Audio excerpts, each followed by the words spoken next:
Hello guys, magandang araw sa inyo. Ipapakita ko lang sa inyo ang tanim dito sa aming gilid. Yan, papaya. 1, 2, 3. Bali, apat yan eh. Bali, apat yan. Ang bakuran dito ay maliit lang. Pero nakapagtanim ako ng ganito tulad nito. Kamote. Talbos ng kamote kapag nagluto tayo ng isda. So, pwede kang makapagkuha. O kaya, lagain mo lang. Tapos may tawyo o tuyo. Pwede mo pwede mo rin makain. Ayun, nakita nyo po. Kapag lagi itong kinukuhanan, mas marami siyang umuusbong. Tingnan nyo po. Dati nga, ang dami nito, mapupula talaga siya. Ngayon, hindi masyado. Tawa si sayon ko. Ang talong naman, kapipitas lang na ang bunga. Tapos, ang ibang okra dito, maliliit pa.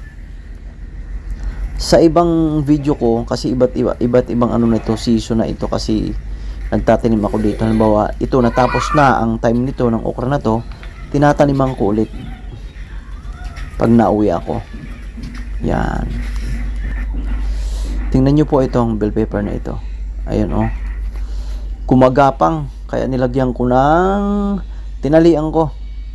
Kasi sobrang taas na tutumba na. Parang kamatis ba na gumagapang pataas. Yan, nakita nyo po yan oh.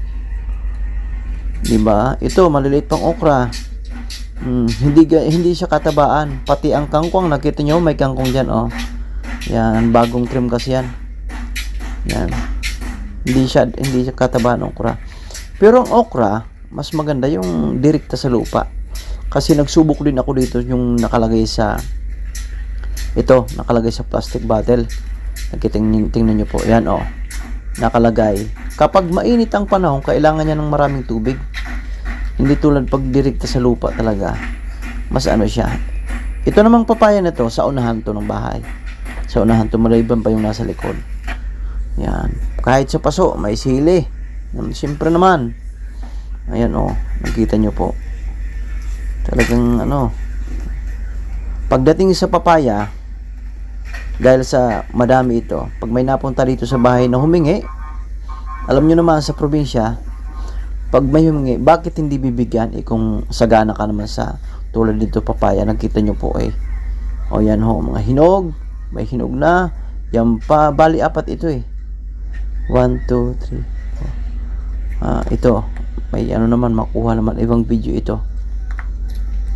Kanya lang mga kaibigan, kapag nasa bakasyon ako, nagtatanim, basta may may space pa na pwedeng pagtaniman.